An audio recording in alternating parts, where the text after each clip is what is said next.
সম্মানিত দর্শক, ডাকসু ভিপি জনাব সাদ্দিক কায়েমের একটি বক্তব্য নিয়ে সামাজিক মাধ্যমে রীতিমতো তোলপাড় চলছে।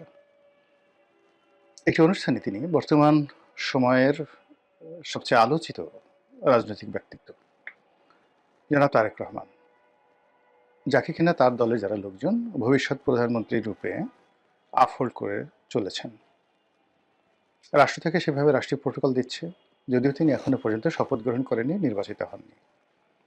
অন্যদিকে সমাজে যে সকল প্রভাবশালী এবং গুরুত্বপূর্ণ এবং যাদেরকে বলা হয় বিভিন্ন সময় কিং মেকার, সেই সকল মহল গোপনে প্রকাশ্যে নানা রকম তৎপরতা চালিয়ে যখন তারেক রহমান সাহেবকে একেবারে একজন সফল ত্রাণকর্তা, একজন সফল প্রধানমন্ত্রী এবং দেশের রক্ষাকর্তা হিসেবে অভিহিত করে চলেছেন, ঠিক সেই সময়টিতে দেশের সবচেয়ে গর্বিত প্রতিষ্ঠান এবং প্রাচ্যের অক্সফোর্ড হিসেবে প্রতিষ্ঠিত ঢাকা বিশ্ববিদ্যালয় এবং সেই ঢাকা বিশ্ববিদ্যালয় ছাত্র সংসদের যিনি ভিপি ভাইস প্রেসিডেন্ট জনাব সাদিক কাইয়ুম, তিনি জনাব তারেক রহমান সাহেবকে উদ্দেশ্য করে একটি বক্তব্য দিয়েছেন, কঠোর হুঁশিয়ারি। এটি তারেক রহমান সাহেবের জন্য রীতিমতো বদহজম, রীতিমতো অবমাননাকর, আগামীর রাজনীতির জন্য একটি অশনি সংকেত এবং তারেক রহমান সাহেবের সঙ্গে জামাতের যে কী সম্পর্ক যাচ্ছে এবং আগামীতে কী সম্পর্কটা হবে সেটির একটি নির্দেশক। জনাব সাদিক কায়েম যে কথাটি বলেছেন সেটি বলেছেন যে তারেক রহমান সাহেবকে রীতিমতো তিনি লাথি দিয়ে দেশ থেকে বের করে দেবেন, যেভাবে তিনি বা তার যারা সহযোগী তারা শেখ হাসিনাকে লাথি দিয়ে, মানে উনি আসলে কি শব্দটা লাথি, লয়াকার লাথ হয়, সিগারেথি লাথি না লাথি। আমরা সাধারণত রাগ হলে, খুব জোরে রাগ হলে লাথি শব্দটি ব্যবহার করি, আর একটু যখন স্বাভাবিক অবস্থায় থাকি তখন প্রমিত বাংলায় লয়াকার লাথ হরে সিগারেথি লাথি শব্দটি ব্যবহার করি। তো জনাব সাদিক কায়েম সাহেবের বক্তব্যটা আমি একবারই শুনেছি, এ কারণে আসলে আমি লাথি বা লাথি, মানে তিনি কি রাগ হয়ে বলেছেন না মাথা ঠান্ডা করে বলেছেন সেটি বুঝতে পারিনি। তবে তাকে নিয়ে যে আলাপ আলোচনা হচ্ছে, সেই আলাপ আলোচনায় হয়তো আমাদের যে মধ্যে যারা কন্টেন্ট ক্রিয়েটর তারা ঠিক ওই তার মেজাজ গরম বা তার মেজাজ শান্ত, তিনি ধীর স্থিরভাবে বলেছেন, ওই বিষয়টি হয়তো ওভাবে লক্ষ্য করেনি। কিন্তু এই অনুষ্ঠানটি করতে গিয়ে আমার হঠাৎ করে মনে হলো যে একই শব্দ যদি আপনি রাগ হয়ে উচ্চারণ করেন তো সেটার মধ্যে এক ধরনের মিনিং থাকে, আর যদি আপনি ধীরে সুস্থে শান্তভাবে একটি শব্দ উচ্চারণ করেন সেটার একটা সুদূর প্রসারী লক্ষ্য থাকে। এই যে মনস্তাত্ত্বিক বিষয়, সেই মনস্তাত্ত্বিক বিষয় নিয়ে আলোচনা করা প্রয়োজন। এনিওয়ে, এখন এখানে একটা বিষয় হলো যে সাদিক কাইয়ুম কে? সাদিক কাইয়ুম ঢাকা বিশ্ববিদ্যালয়ের ছাত্র সংসদের সভাপতি, মানে সহসভাপতি, আর এই মুহূর্তে সারা বাংলাদেশের ছাত্র প্রতিনিধিদের মধ্যে সবচাইতে গুরুত্বপূর্ণ, সবচেয়ে আকর্ষণীয় এবং সবচাইতে যেটিকে বলা হয় কৌশলগত কারণে ক্ষমতাধর যে পদটি রয়েছে, সেই পদটি জনাব সাদিক কাইয়ুমের দখলে। তিনি কে? তিনি বাংলাদেশ ইসলামী ছাত্র শিবিরের প্রভাবশালী নেতা এবং ইসলামী ছাত্র শিবির এবং জামায়াত ইসলামী, তারা যে গুপ্ত রাজনীতিতে সর্বকালের সফল, নিজেদের বেশ এবং বাস এবং ভূষা, বেশভূষা এগুলো পরিবর্তন করে তারা তাদের সবচেয়ে জানি দুশ্মন, জীবন মরণের দুশ্মন আওয়ামী লীগ, ছাত্রলীগ, তাদের মধ্যে যেভাবে মিশেছিলেন, কাঁধে কাঁধ মিলিয়ে তারা যেভাবে মিশেছিলেন, এই মিশে থাকার যে ইতিহাস, সেই ইতিহাসের যিনি বরপুত্র তিনি জনাব সাদিক কায়েম। এবং তিনি ঢাকা বিশ্ববিদ্যালয়ের মতো জায়গাতে, অর্থাৎ 1971 সনের মহান মুক্তিযুদ্ধের সময়টিতে কোনো রণাঙ্গনে, মুক্তিযুদ্ধের রণাঙ্গনে যদি জামাতের কোনো লোক ঘাপটি মেরে মুক্তিযোদ্ধার সেই সুরত ধরে তারা বছরের পর বছর সেই সেনা ক্যাম্পে থাকতেন বা আওয়ামী লীগের সঙ্গে মিলিত থাকতেন, ওটা যতটা না জটিল ছিল তার চাইতে সাদিক কায়েমের ছাত্রলীগের সঙ্গে মিশে থাকা, নীতি নির্ধারণী পর্যায়ে থাকা এবং ছাত্রলীগকে ডমিনেট করা অথবা ছাত্রলীগ দিয়ে কুকর্ম করানো, যে কথাগুলো এখন তাদের বিরুদ্ধে অভিযোগ আসছে যে তারাই ছাত্রলীগের সঙ্গে থেকে ছাত্রলীগ দিয়ে হেলমেট বাহিনী তৈরি করেছে এবং ছাত্রলীগের যত দুর্নাম এবং বদনাম সব এই সাদিক কায়েমদের কারণেই হয়েছে। এই কথাটি রীতিমতো সিল সাপ্পর মারা হয়ে যায়। তো সেই সাদিক কায়েম তিনি সাধারণ কোনো মানুষ নন। তিনি কৌশল জানেন, তিনি মেজাজ স্বাভাবিক রাখতে জানেন, তার দক্ষতা রয়েছে, অভিজ্ঞতা রয়েছে। বাংলাদেশের মধ্যে সবচাইতে একটি বৃহৎ দলকে চ্যালেঞ্জ দিয়ে সেই দলের মধ্যে ঢুকে গিয়ে সেই দলের একেবারে যেটিকে বলা হয় টুস করে দেওয়া। তো সেই কাজটি করে তিনি সফল হয়েছেন। তো সেই সাদিক কায়েম জনাব তারেক রহমান সাহেবকে বকা দিয়েছেন, অকথ্য ভাষায় গালি দিয়েছেন, থ্রেট দিয়েছেন। এটি সাধারণ কোনো বিষয় নয়। এখন এই যে কাজটি তিনি কেন করেছেন, প্রথমে তার পরিচয় দিলাম তিনি এই কাজটি কেন করেছেন। যদি একেবারে প্রথমেই ধরি, সেটি হলো তিনি তারেক রহমান সাহেবকে দেখতে পাচ্ছেন না, তার মেজাজ গরম হয়ে যাচ্ছে। তারেক রহমান সাহেবের আচার আচরণ, চালচলন, কথাবার্তায় তিনি যার পরও নাই বিরক্ত, এই জন্য তিনি বলতে পারেন। কিন্তু এই কারণে কি তিনি বলেছেন? সম্ভবত না। কারণ যদি আমাদের সামাজিক অবস্থান ধরেন, সামাজিক অবস্থানে তারেক রহমান সাহেবের অবস্থান, রাজনৈতিক ক্ষেত্রে তার অবস্থান, সাদিক কায়েমের অবস্থান আকাশ পাতাল পার্থক্য। এই অবস্থাতে তারেক রহমান সাহেবের সঙ্গে বিরোধিতা করা, তাকে পার্সোনালি আঘাত করা, যেটিকে জামাতের ভাষায় পাঙ্গা নেয়া বলা হয়, এই পাঙ্গা নেওয়ার ক্ষমতা সাধারণত সাদিক কায়েম সাহেবের পর্যায়ের কোনো লোকের নেই। কাজেই ব্যক্তিগতভাবে ব্যক্তিগত ক্রোধ, কাম, লোভ, লালসার বশবর্তী হয়ে তিনি তারেক রহমান সাহেবকে শত্রু বানাবেন অসম্ভব বিষয়। তার দলের গ্রিন সিগন্যাল, তার প্রতিষ্ঠানের গ্রিন সিগন্যাল এবং তার সঙ্গে তার দলের একটা অব্যাহত যে সমর্থন যদি না থাকতো তিনি এই কথা বলতেন না, বলতে সাহস পেতেন না। আচ্ছা, গেল। এখন তার এই বক্তব্যের ফলে তারেক রহমান সাহেবের মধ্যে প্রতিক্রিয়া কি? তিনি কি তাই সাদেক কায়েম সাহেবের বক্তব্যের গুরুত্ব দিচ্ছেন নাকি দিচ্ছেন না? আপাত দৃষ্টিতে মনে হচ্ছে যে তিনি ধৈর্য ধারণ করেছেন।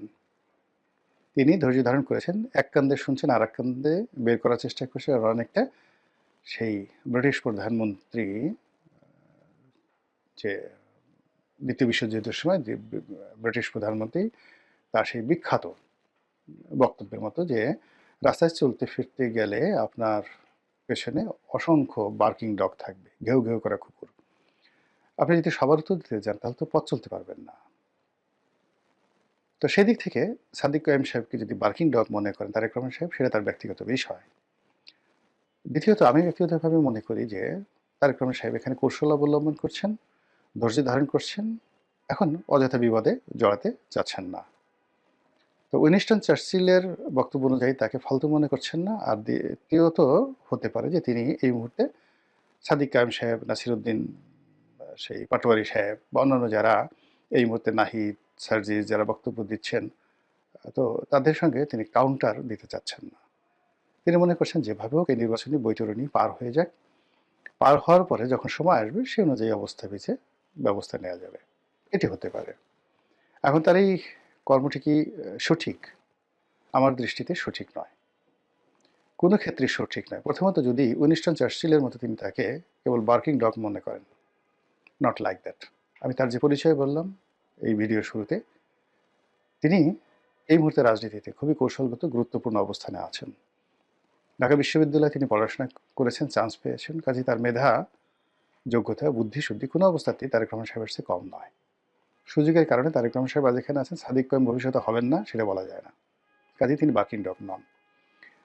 দ্বিতীয়ত, জনাব সাদিক কায়েমের অবস্থান থেকে যখন এরকম একটা কথা বলা হয়, সেটাকে তিনি অ্যাভয়েড করেন কিনা বা তার দলে অ্যাভয়েড করেন কিনা, পাত্তা দেন কিনা, এটা আমার কাছে মনে হচ্ছে যে এখানে ধৈর্য ধারণ করা, পাত্তা না দেওয়া, অ্যাভয়েড করা, এটি বিএনপির একটা নির্বুদ্ধিতা। অন্তত মাইল্ড ওয়েতে ওনার সেই বক্তব্যের রাজনৈতিক প্রত্যুত্তর দেওয়া, বাবা শোনা বলে যে না এভাবে বড়দের সম্পর্কে কথা বলে না, অথবা কার্যকরী প্রতিক্রিয়া দেখানো। আর সেটা যদি না দেখানো হয়, এই যে সাদিক কায়েম সাহেব যে বলা শুরু করলেন নির্বাচন আর হয়তো আর 10 দিন আছে, এই 10 দিনের মধ্যে এরকম হাজার হাজার লক্ষ লক্ষ সাদিক কায়েমের মুখ দিয়ে যখন তারেক রহমান সাহেবের বিরুদ্ধে নানা নেতিবাচক কথা বলা হবে এবং তাকে গুরুত্বহীন বানিয়ে ফেলা হবে, তাকে আবার 1, 2, 3, 4-এর পর্যায়ে নামানো হবে, আবার তাকে টিনের চালা কবর পর্যায়ে নামিয়ে নেওয়া হবে, এবং এটা তারেক রহমান সাহেবের জন্য ভীষণ রকম বিপত্তিকর হবে। এই কারণ হলো যে রাজনৈতিকভাবে যে বড় বড় মানুষগুলো, তার প্রধান শক্তি হলো তার সম্ভ্রম, তার মর্যাদা, এবং একই সঙ্গে তার সম্পর্কে লোকজনের ভয় ভীতি থাকতে হবে। He must have a military পাওয়ার। যে কোনো লোক যদি তার কাছাকাছি ভিড়তে পারে, যে কোনো লোক যদি তাকে বকা দিয়ে চলে যেতে পারে, যে কোনো লোক যদি তাকে গালি দিতে পারে, তাহলে আর যাই হোক না কেন সে কোনো অবস্থাতেই বাঘ হন না, সিংহ হন না। তিনি রাজনীতির ময়দানের একজন অগুরুত্বপূর্ণ ব্যক্তিত্বে রূপান্তরিত হন। তো সেই ক্ষেত্রে এই যে ধৈর্য ধারণ করা হচ্ছে, ধৈর্য ধারণ করতে করতে যখন 10 মুখে, 100 মুখে, 1000 মুখে, 1 লাখ মুখে, 10 লাখ মুখে তারেক রহমান সাহেবকে অকথ্য ভাষায় গালাগাল করা হবে, তার সম্পর্কে সেই এখন জামাতের বিভিন্ন মঞ্চ থেকে তার যে সকল দুর্নাম বদনাম রয়েছে 2001 থেকে 2006, যেগুলো এখন সেই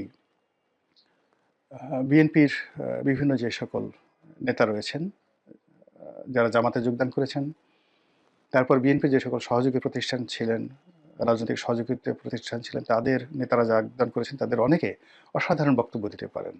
আমি যেমন রাশেদ প্রধানের বক্তব্য শুনলাম, তারপর জাকপা রাশেদ প্রধান, তারপর মোস্তাফিজুর রহমান ইরানের বক্তব্য শুনলাম, এরপরে মামুনুল হক সাহেবের বক্তব্য শুনলাম। তারা সবাই মানে বিএনপির যে কোনো নেতার চাইতে সুন্দর বক্তব্য দিতে পারেন। তো তারা যেহেতু জামাতের একটা প্ল্যাটফর্ম পেয়ে গেছেন, অডিয়েন্স পেয়ে গেছেন, তো তাদের সেই বক্তব্য দেওয়ার যে ক্ষমতা, এটি যদি বিএনপির পরিবর্তে ইন পার্সন তারেক রহমান সাহেবকে হিট করে বলা হয়, মুড়ির মতো এটা চলতে থাকবে জামাতের মধ্যে।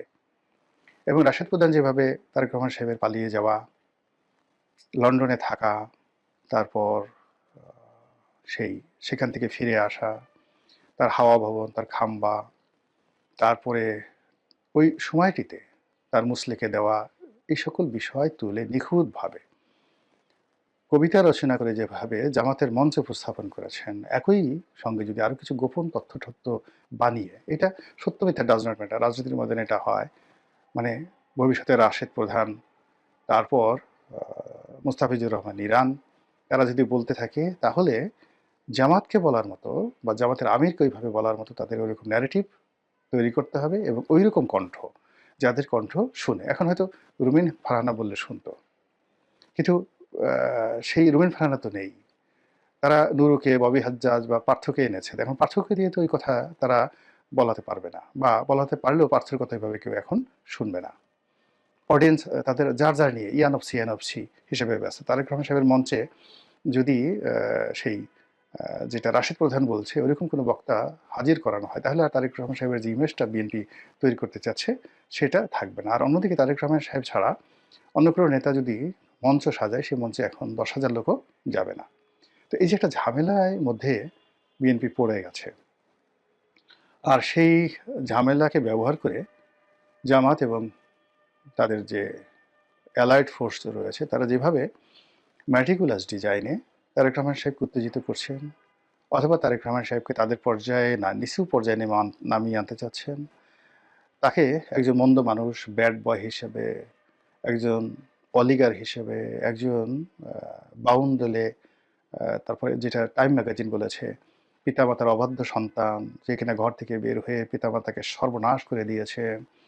তো সেই যে বাইবেলিক শব্দ, সেই বাইবেলিক শব্দটি প্রয়োগ করে টাইম যেভাবে তাকে খোঁচা দেওয়ার চেষ্টা করেছে, সেভাবে জামাত যদি এখন খালি ওই যে ওই শব্দগুলো, ওই শব্দের অর্থগুলোতে তারা শুধু বর্ণনা করতে থাকে, যেটা সাদিক কায়েমকে দিয়ে শুরু হলো, তাহলে বিএনপি সেটা কিভাবে মোকাবেলা করবে সেটাই দেখার বিষয়। মহান আল্লাহ আমাদের সবাইকে হেদায়েত দান করুন।